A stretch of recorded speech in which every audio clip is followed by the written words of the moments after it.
pasada hablamos de la creación, del pecado original, de la redención. Mencionamos en media hora, un poco más de media hora, un espacio de tiempo, lo que sucedió en el espacio de tiempo de miles y millones de años. Hoy quería detenerme un poquito más, porque no nos dio el tiempo en la vez pasada, en la persona de Jesucristo. Estamos en un curso de exposición de la doctrina que enseña la Iglesia Católica. No es una homilía y por eso vamos a apelar más a la razón que a los sentimientos. Entonces, ¿qué es para un cristiano el 25 de diciembre? ¿Qué conmemora? ¿Qué es para un cristiano cada Semana Santa? En el fondo, son hitos en la vida de Jesucristo. El nacimiento y su pasión y su muerte. Pero, ¿quién es Jesús? ¿Quién es Jesús de Nazaret? ¿Quién es Jesucristo? Decía que vamos a apelar un poco a la razón y no tanto a los sentimientos. Para unos, Jesús es un hombre excepcional, que cambió el curso de la historia, fruto de un mensaje de amor a todos los hombres sin exclusión.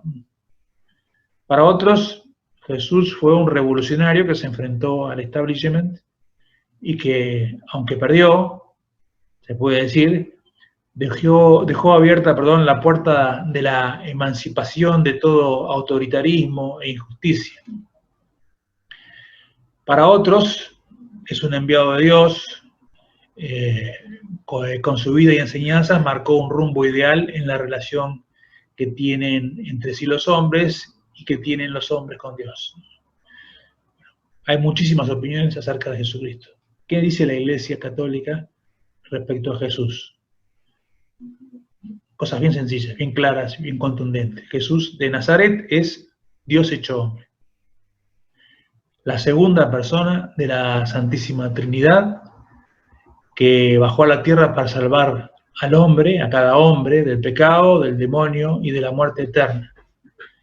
El único Salvador, el único mediador entre Dios y los hombres.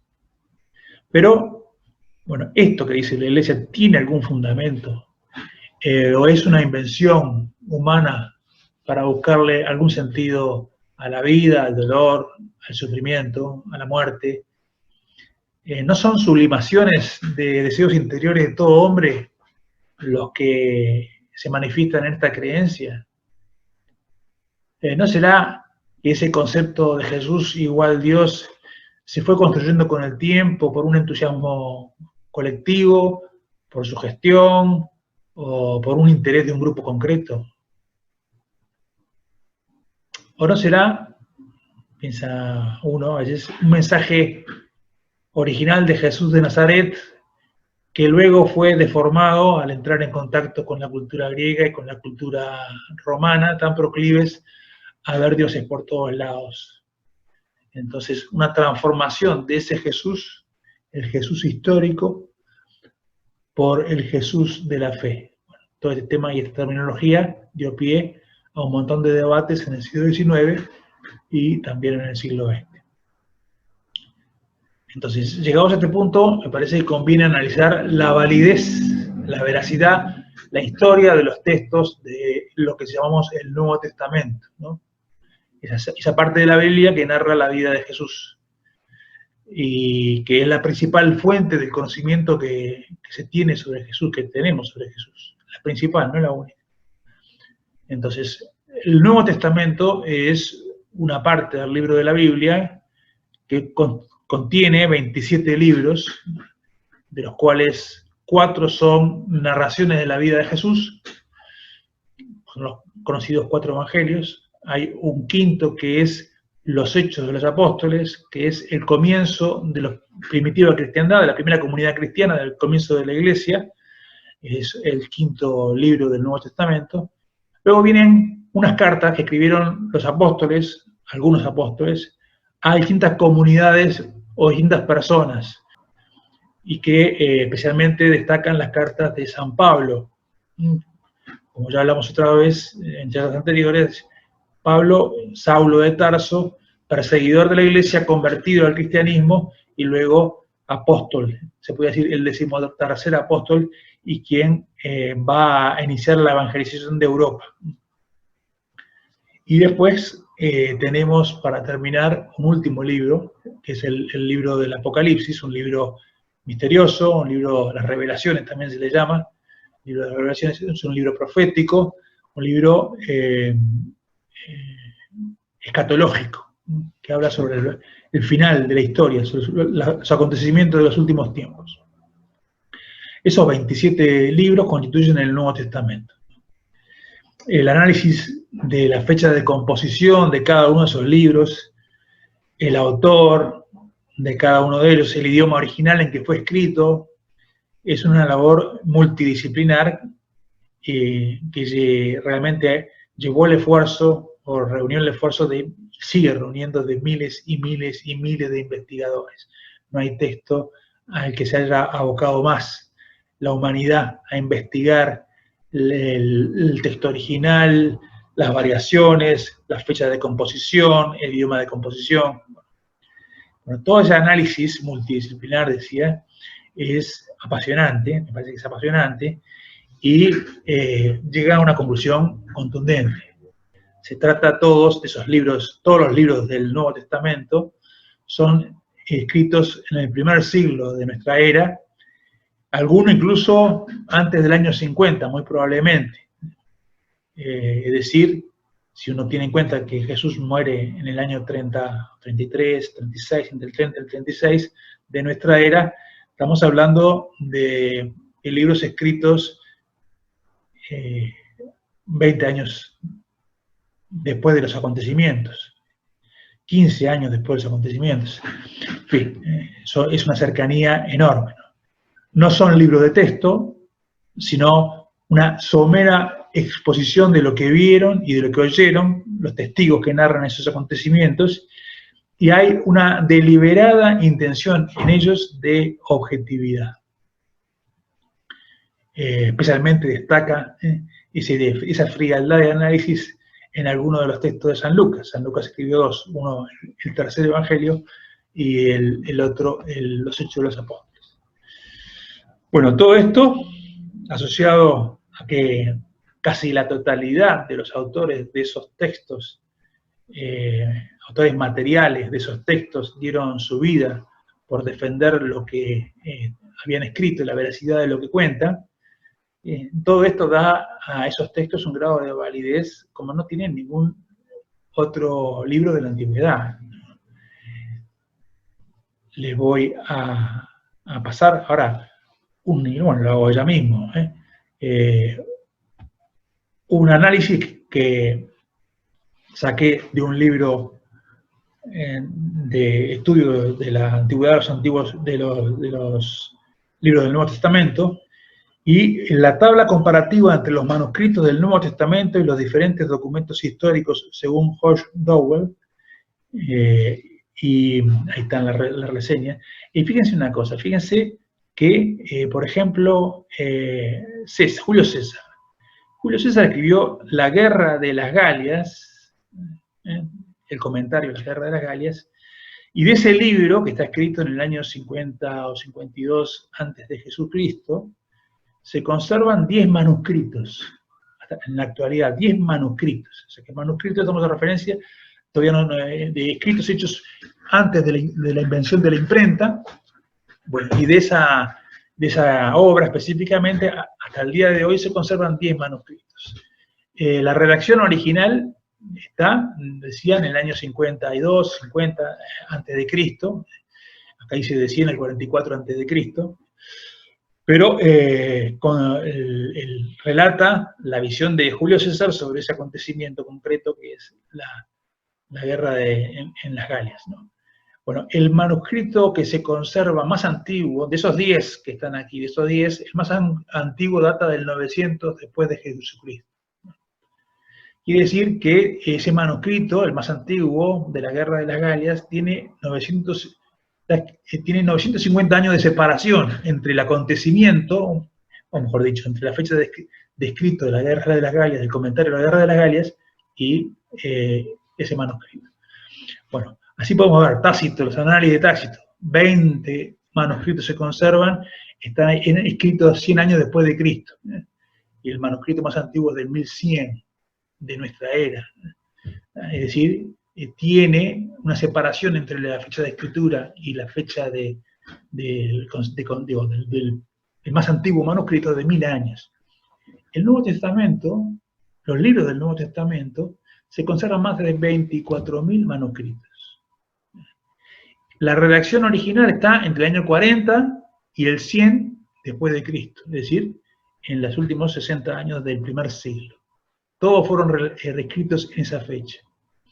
El manuscrito más antiguo de todos estos que se conserva data de esta fecha, más o menos 130 después de Cristo. Es decir, se perdieron los originales, pero el manuscrito más antiguo que se conserva tiene entre 30 y 60 años de separación con respecto al original. Bueno, es tremendo. De estos 24.000, el 10%, por lo menos, el 10%, son manuscritos, son obras del primer milenio, ¿no? Es decir, están escritos en el primer milenio. Y hay muchísimos. Por ejemplo, en griego hay 50 manuscritos griegos del Nuevo Testamento que son anteriores al siglo III. Hay escritos del Nuevo Testamento no solamente en griego, también en siríaco, en armenio, en copto, en georgiano. Hay muchísimos manuscritos antiquísimos del Nuevo Testamento. Quiere decir que hay más referencias de la aproximación al texto original que de estos escritos que de ninguna otra obra de la antigüedad, ¿no? La Ilíada, ¿no? La Ilíada, el manuscrito más antiguo que conservamos, tiene 500 años de separación respecto al original, ¿no? Está escrita en 900 a.C. y el más antiguo que se conserva es 400 a.C. Y en total se conservan 643 manuscritos. Quiere decir que realmente es imponente la certeza que da respecto a la exactitud de las cosas que contienen los libros que hoy conocemos del Nuevo Testamento sobre lo que fue los originales escritos. Entonces, todo eso que se habla, o todo eso que hemos escuchado hablar, especialmente a mediados de la primera década de este siglo XXI, acerca de la figura de Jesús como una construcción que fue deformándose con el paso del tiempo y fruto del interés político, del interés. Todo eso que fue plasmado en aquella obra que tanto éxito tuvo en el cine y en los libros, autoría de Dan Brown, el Código Da Vinci, inventando teorías de conspiración y sacando a reflotar textos gnósticos del siglo II, que son muchos también. Bueno, todo eso, en el fondo, para hacernos dudar respecto a la narración y a la veracidad de la narración que nos viene contenida en los libros del Nuevo Testamento, es un disparate. Realmente es un disparate. Si no hay ninguna otra fuente, libro de la antigüedad que tenga tanto respaldo, y las variaciones entre una versión y otra de los manuscritos son mínimas, en griego, en latín, en latín también, en griego, latín, en arameo, en siríaco, decía. Quiere decir que podemos tener una confianza muy grande respecto a que lo que esos libros cuentan corresponden a lo que realmente es la descripción de los hechos, de la persona, de los dichos de Jesús de Nazaret. Bien, entonces, un resumen de la vida de Jesús, mínimo, sucinto, nace en Belén, un pueblo de Judea, muy cercano a Jerusalén, 4 o 6 años antes del inicio de la era cristiana. Ustedes saben que cuando se fijó la fecha del año 1, en el fondo hubo un error de cálculo allí y se puso el año 1 en lo que correspondería que hubiese sido el año 5º o 6º. Quiere decir que Jesús nace 4 o 6 años antes del inicio de la era cristiana.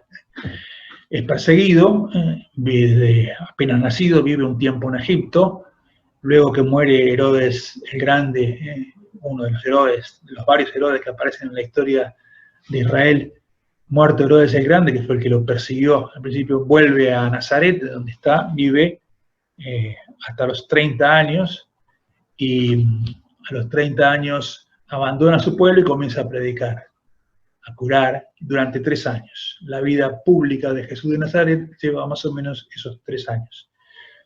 Es condenado a muerte, crucificado en Jerusalén por orden de Poncio Pilato, gobernador romano de Judea en aquel entonces.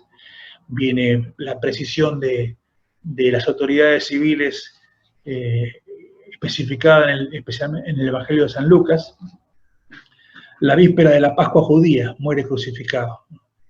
Al tercer día, según el cómputo judío de los días, muere un viernes, pero el viernes, sábado, domingo, al tercer día, es decir, el domingo, resucita entre los muertos por su propio poder y permanece durante 40 días junto a sus discípulos, se aparece a sus discípulos y les deja una misión y se va. Y después de que se va, está en cuerpo y alma a la derecha, dice, sentado a la derecha de Dios Padre. Sí, subió a los cielos y está sentado a la derecha de Dios Padre. Si lo que dice el Nuevo Testamento recoge con fidelidad las palabras y los gestos de Jesús de Nazaret, corresponde, me parece, analizar quién decía él que era y qué cosas hizo para demostrarlo. Entonces, ¿qué dijo Jesús acerca de sí mismo? Esto es lo que aparece en el Nuevo Testamento y yo voy a dar algunas referencias. En primer lugar, que llamaba Jesús de Nazaret, llamaba a Dios su Padre. Y no hablaba de nuestro Padre, sino que él hablaba de mi Padre. Mi Padre. Cuando quiere incluir a sus discípulos, dice mi Padre y vuestro Padre. Mi Dios y vuestro Dios. Declaró que él y su Padre eran uno. Le dice a uno de los apóstoles el día previo a la crucifixión. El que me ha visto a mí, ha visto al Padre. Yo estoy en el Padre y el Padre en mí. Y en otra oportunidad dice, yo y mi Padre somos uno. O sea que él y su Padre son uno, una misma cosa. Se proclamó eterno. Jesús le dijo a los judíos en determinado momento que le achacaban de que parecía que conocía todo, y Jesús le dice una cosa que es tremenda. Le dice, en verdad les digo, antes de que Abraham naciese soy yo. Cuenta el Evangelio que los judíos se agacharon para recoger piedras y tirárselas, pero que Jesús se escondió y salió del templo. Afirmó que nadie conoce al Padre sino Él, y aquel a quien Él lo quiera revelar. Eso dice, todo me lo ha entregado mi Padre, le dijo, y nadie conoce al Hijo sino el Padre, y nadie conoce al Padre sino el Hijo, y aquel a quien el Hijo quiera revelárselo. El día que lo juzgan, lo juzga el Sanedrín, en las autoridades judías. El sumo sacerdote escuchó todas las acusaciones que había contra Jesús, ninguna le convenció, vio que tampoco tenían demasiado sustento, y lo puso entre la espada y la pared, y le dijo, si eres el Hijo de Dios, te conjuro, por Dios vivo, que nos digas si tú eres el Mesías, el Hijo de Dios. Jesús, sabiendo lo que significaba esa confesión, dice, tú lo has dicho. Además les digo que en adelante van a ver al Hijo del Hombre, haciendo referencia a sí mismo, sentado a la diestra del poder y venir sobre las nubes del cielo. Jesús declara solemnemente que es el Hijo de Dios. Pero también los evangelios nos cuentan que Jesús hacía cosas que eran propias de Dios, perdonaba los pecados, por ejemplo. Nadie puede perdonar los pecados sino Dios, sino solo Dios. Lo reconoce el propio Jesucristo. Y al paralítico que acaba de curar, o como he dicho, el que va a curar dentro de un ratito, en una escena que es preciosa, en Cafarnaúm, le dice, tus pecados te son perdonados. Confesaba que él no era de este mundo. Se lo dijo a Pilatos, a Poncio Pilatos. yo no soy de este mundo. Afirmaba que la salvación del hombre depende de la actitud que el hombre tome hacia él, hacia Jesús. Y enseñaba con la autoridad de un legislador divino. Le dice a los judíos, habrán escuchado que se dijo tal cosa, pero yo les digo, varias veces. Y levanta las exigencias morales muy por encima de los mínimos que a veces tenían la religión judía. Pero Jesús no le exigía a sus discípulos una fe irracional, ¿no? Un asentimiento ciego. Les ofrecía razones, ¿no? Y las razones que les ofrecía eran sus propias obras. En determinado momento les dice a sus oyentes, no a sus discípulos, a aquellos que no creían en él, ¿no? Le dice, si yo no hago las obras de mi Padre, no me crean, pero si las hago, crean en las obras, aunque no me crean a mí, para que conozcan y sepan que el Padre está en mí y yo en el Padre. Y a sus apóstoles, a sus discípulos, en la víspera de su pasión, le dice, créanme, yo estoy en el Padre y el Padre en mí. Y si no, crean por las obras mismas. En verdad les digo, el que cree en mí, también él hará las obras que yo hago. Y las hará mayores que estas porque yo me voy al Padre. 2 días después viene la crucifixión, de un día después. En el Nuevo Testamento hay 39 hechos milagrosos relatados expresamente, cosas que superan totalmente la capacidad humana, ¿no? Y además, 21 veces, esto lo leí, ¿no?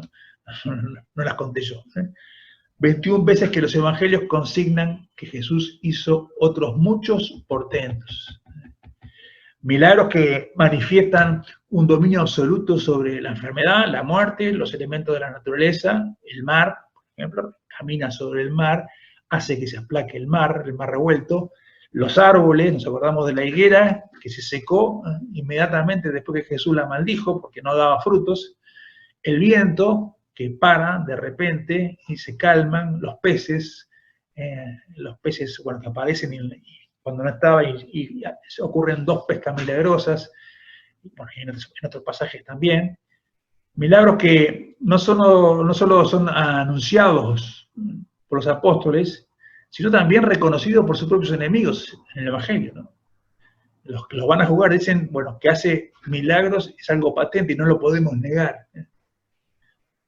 Milagros hechos en favor de personas singulares, no como manifestación de un yo. Jesús no hacía milagros para hacer un yo, y cuando le piden que haga portentos precisamente como para hacer un yo, él se niega.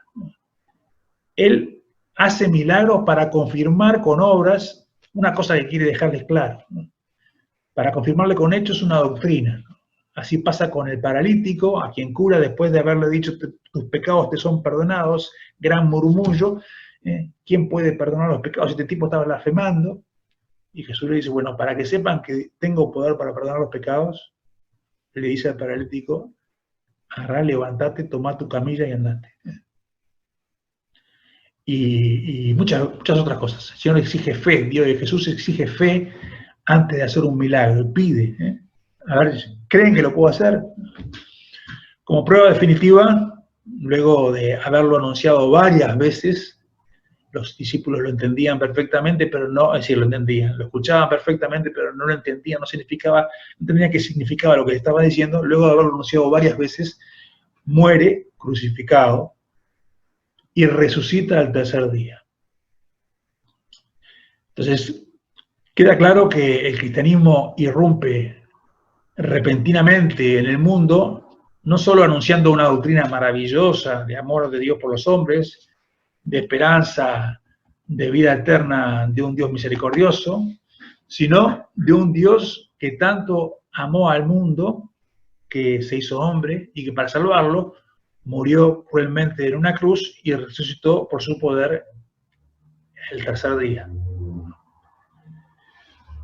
Lejos de encontrar un acogimiento afectuoso, este mensaje encontró todas las oposiciones que uno se podría imaginar. sea un mensaje bueno de paz y de bondad, maravilloso como el de Jesús, y de amor de Dios hacia los hombres, como el que enseña Jesús, encontró la oposición, en primer lugar de los judíos, pero también de los paganos, de los romanos, de los griegos. Dice San Pablo, yo predico a Jesucristo, muerto en la cruz. Dice, escándalo para los judíos, locura para los gentiles, para los paganos. Bueno, y lo tuvo que sufrir bastante San Pablo, ¿no? Es increíble, es una lista de todas las cosas que tuvo que sufrir, y uno dice, bueno, persecuciones, todos los cristianos tuvieron en los primeros tiempos unas persecuciones muy grandes, así incluso empieza la expansión del cristianismo a base de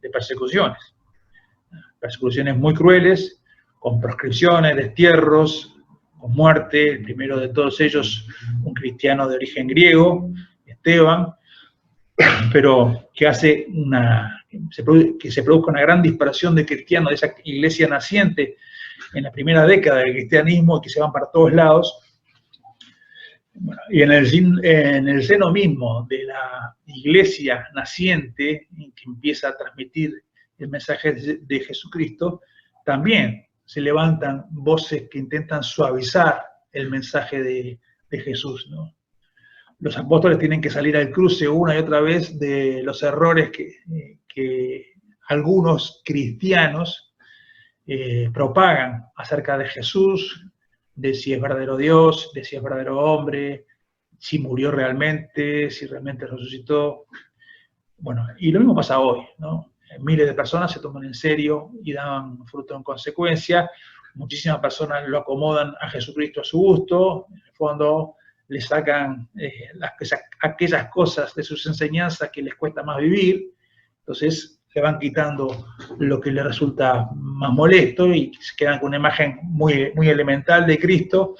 Otros directamente lo rechazan, porque les parece que es el opio de los pueblos. ¿No se acuerdan de aquella expresión de Marx, ¿no?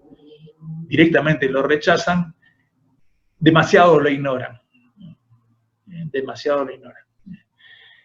Bueno, Tolkien, autor inglés, que conocidísimo, hace poco vi una película de él sobre su vida, autor del Señor de los Anillos, del Hobbit, Silmarillion, bueno, y realmente una de las literatos ingleses de más destaque, me parece a mí, en el siglo XX, y un hombre fantástico, y un católico también muy práctico, exige, dice, en una carta que le escribe a su hijo Michael, un día de noviembre del año 63, Tolkien muere en el 73 o 76, perdón.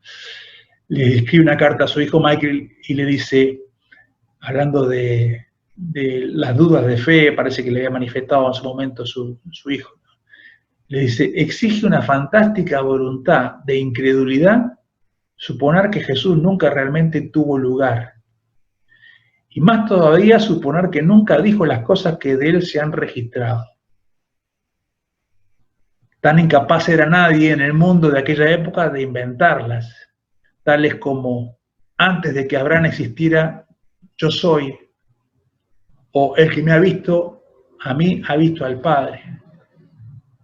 A la promulgación del Santísimo Sacramento, en Juan, en el capítulo 6 de Juan, el que me ha comido mi carne y bebido mi sangre tiene vida eterna. Por tanto, dice Tolkien, o bien debemos creer en él y en lo que dijo y atenernos a las consecuencias, o rechazarlo y atenernos a las consecuencias. Es decir, a Jesús se lo tiene que recibir tal como está, tal como lo conocemos, tal como nos llegó, aceptarlo con todas sus consecuencias, no solamente con su mensaje de paz y de amor, sino con todas sus exigencias, también morales, o rechazarlo enteramente, y atenernos a las consecuencias. Bueno, en el fondo, es decir, no se puede contemporizar y decir, bueno, me quedo con lo que me gusta y no me quedo con lo que no me gusta. El tema es conocer bien qué es lo que dijo Jesús, qué es lo que enseñó. Para esto quiere la Iglesia que cada año los cristianos vuelvan, por ejemplo, a celebrar la Navidad, la Pascua, a tener como permanentemente presente la figura de Jesús, recordar sus cosas. La fe es un don de Dios, Eso dice la Iglesia. La fe es un regalo de Dios, no es algo que uno se lo meta. Requiere la razón. Pero si bien la fe es un don de Dios, estos elementos de veracidad de los textos en los que se apoya la enseñanza de la Iglesia sirven para reafirmar la fe. Decía, en el siglo XIX hubo como todo un intento de rescatar al Jesús histórico, con la suposición de que en el fondo el Jesús que había llegado hasta la humanidad, hasta el siglo XIX, había sido toda una elaboración de la teología, de la fe, del ser humano, acerca de un Jesús que no existió propiamente hablando con esas características, sino una creación, una recreación. Lo cierto es que eso también motivó, gracias a eso, que era un error, gracias a eso se pusieron a investigar un montón de gente, el origen, la veracidad, los textos, la crítica literaria sobre esos textos del Nuevo Testamento, y hoy se conocen muchísimo y se ha reafirmado muchísimo la enseñanza que hemos aprendido, que ha llegado hasta esta época, de las enseñanzas de Jesucristo. En fin, la fe es un gran don de Dios. La fe es un regalo que está dado por Dios, pero para ponerla en práctica, ¿no? Una fe sin obras es una fe muerta. La fe, dice Jesús mismo acerca de él, que es el camino, la verdad y la vida. O sea, que no solamente es el Salvador, sino que también es un camino, es una verdad, pero a la vez también es un modo de vivir. Es cierto que uno se hace cristiano. El Papa Benedicto XVI, el Papa Emérito Benedicto XVI, escribió una encíclica que se llama Deus Caritas Est, Dios es caridad. Y al comenzar esa encíclica dice una expresión, la voy a decir de memoria, me puedo equivocar, pero dice una expresión que ya se volvió una referencia obligada. Dice, no se es cristiano, no se llega a ser cristiano por un convencimiento ético. Es decir, qué bien que está esta doctrina, qué cuerpo doctrinal tan coherente, y uno acepta esa manera de pensar, ese pensamiento. Sino por el encuentro con una persona, por el encuentro con un acontecimiento, con una persona, con el encuentro con Jesucristo. Por eso que no se puede hablar de la fe si no se ha tenido un encuentro personal con Jesucristo. En fin, camino, verdad y vida, decía Jesús de sí mismo, ¿no? Si lo conocemos más, leyendo el Evangelio todos los días un ratito, que es la recomendación de la Iglesia, ¿no? Tratándolo a Dios en la oración, en fin, asistiendo a los sacramentos, cosa que veremos más adelante en una de las charlas. Bueno, enseguida, si uno lo trata, se connotarán cambios en la forma de ver las cosas, el trabajo, las relaciones familiares, cómo vemos a las personas, cómo perdonamos, la óptica con que se deciden los negocios, las prioridades que te marcas en el día, la forma en que trabajás, en que descansás, etc., ¿no? Dice José María Escrivá, San José María Escrivá, en el libro de homilías, Es Cristo que pasa, el primer libro de homilías que se recogió de homilías de él, dice, ¿cómo es posible tanta dureza de corazón que hace que nos acostumbremos a estas escenas, a las escenas del Evangelio? Dios se humilla para que podamos acercarnos a Él, para que podamos corresponder a su amor con nuestro amor, para que nuestra libertad se rinda no solo ante el espectáculo de su poder, sino ante la maravilla de su humildad. Es decir, ¿cómo puede ser que nuestro corazón se mantenga duro si Dios hizo lo que hizo para acercarse al hombre? No, que me gustaría que Dios se manifestara de otra manera. Pero se manifestó de la forma en que el hombre lo puede entender, lo puede abrazar, lo puede acoger más fácilmente, haciéndose primero un niño, pasando 30 años oculto, y después trabajando como uno de nosotros, conviviendo como uno de nosotros con sus vecinos, en un pueblo periférico de un pueblo también perdido, ¿no?, del mundo. No perdido, pero bueno. Y viviendo y conviviendo y haciendo las cosas que hacemos todos. 3 años de vida pública, sí, enseñando con todo, pero también tomando sus tiempos y formando los suyos, y después dando un ejemplo enorme de amor hacia la humanidad, dejando que lo mataran por amor a los hombres, pagando ese precio de rescate que decíamos en la clase pasada, ¿no? Rescate por el pecado personal, por el pecado original y los pecados personales, y después dejándonos, lo vamos a ver ya a partir de la próxima clase, dejándonos un tesoro y unos recursos que a los cuales podemos echar mano para vivir una vida agradable a Dios, como Dios quiere.